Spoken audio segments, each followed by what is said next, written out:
জাহান্নাম তো দেখুনি, একসঙ্গে 17 রকমের আযাব জাহান্নামে এক একজন পুরুষ আর মেয়ের উপরে চাপানো হবে। 17 রকমের আযাব একসঙ্গে।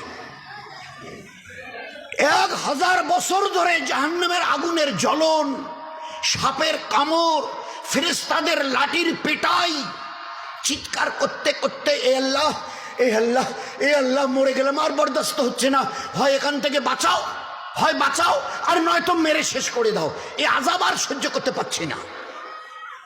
1000 বছর ধরে ওই পুরুষটা জাহান্নামে, ওই মেয়ে ছেলেটি জাহান্নামে চিৎকার করে, আল্লাহ, কলিজা ফেটে যাচ্ছে, খিদায় পিপাসায় আর বরদাস্ত হচ্ছে না। 1000 বছর চিৎকারের পরে আল্লাহ ফেরেশতাকে বলবে, আল্লাহ তো দয়ালু, ফেরেশতাকে বলবে, যাও যাও, আমার ওই বান্দা বান্দিরা 1000 বছর ধরে চিৎকার করছে, আল্লাহ মরে গেলাম, আল্লাহ হয় একটু কিছু খাওয়াও, একটু কিছু পানি দাও পান করবার জন্য, কলিটা পর্যন্ত কলিজা ফেটে যাচ্ছে, হয় এখান থেকে বের করো, বাঁচিয়ে দাও, আর নয়তো আমাদের মৌত দিয়ে শেষ করো। দোকান থেকে তো বের হবার কোনো রাস্তাও নেই, আর মৌতে তো মৌত করিয়ে দিয়েছে, আর মরারও কোনো ব্যবস্থা নেই ওখানে।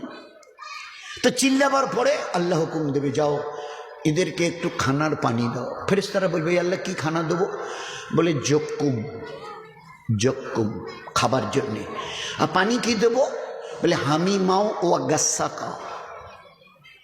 জক্কুম বলা হয় একটা কাঁটাদার গাছ, আমরা এখন তো খুব একটা চোখে দেখা যায় না, ওই ময়নার গাছ রাস্তার ধারে হতো, আর এইরকম লম্বা লম্বা কাটা, আর একটা ঠিস ঠিস ঠিস ঠিস করে কাটা হতো, একেবারে চতুর্দিকে কাটা, ওই রকম কাটাযুক্ত গাছ জক্কুম তার নাম হবে, তাকে নিয়ে গিয়ে খাওয়ানো হবে। তো ওটা যখন ফেরেশতারা খাইয়ে দেবে, চতুর্দিকে কাটা থই থই করছে, তো গলার মাঝখানে গিয়ে আটকে যাবে, না গিলতে পারবে, না অক করে ফেলে দিতে পারবে, না ঢোক গিলতে পারবে, না ফেলতে পারবে, গলার মাঝখানে গিয়ে পেট আর মুখের বাইরে আটকে যাবে গলায়। আচ্ছা, এই যে কাঁটাগুলো চতুর্দিকে গলার কণ্ঠনালীতে আটকে গেল, বিষগুলো, এই কাঁটাগুলোর বিষ আছে? কোনো বিষ আছে? দয়ার নবী শুনিয়েছেন, এই কাঁটাগুলোর একটা কাঁটা হাতে নিয়ে কেউ যদি দুনিয়ার একটা জমিনের উপরে একটু দাগ দেয়, চিহ্ন দেয়, দাগ, একটা কাঁটার মাথা দিয়ে যদি একটু দাগ দেয়, তো গোটা দুনিয়া বিষের জ্বলে যাবে, গোটা দুনিয়া ওই বিষের চোটে জ্বলে যাবে। তো একটা কাঁটার আসরের মধ্যে যদি ওই বিষ থাকে, তো শত সহস্র কাঁটা যখন চতুর্দিকে আটকে যাবে, কি অবস্থা হবে?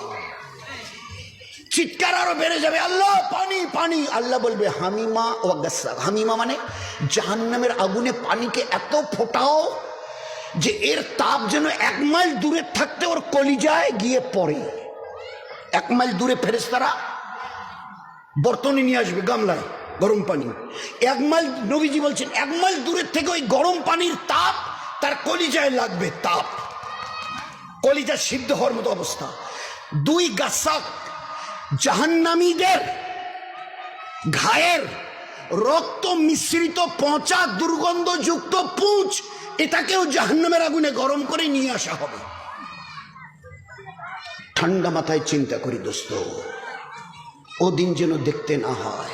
সবার জবানি যাবে, বুড়াপা যাবে, এই 2-3-4 তলার ওই উপরে ডানলপের ওই গদি থেকে নামিয়ে ওই বাঁশঝাড়ে পুঁতে দেয়া হবে। ওদিন আসছে নয়, আসছেই। ट्राई टू रिमेंबर, वो दिन आ रहा है, याद रखना, वो दिन आ रहा है।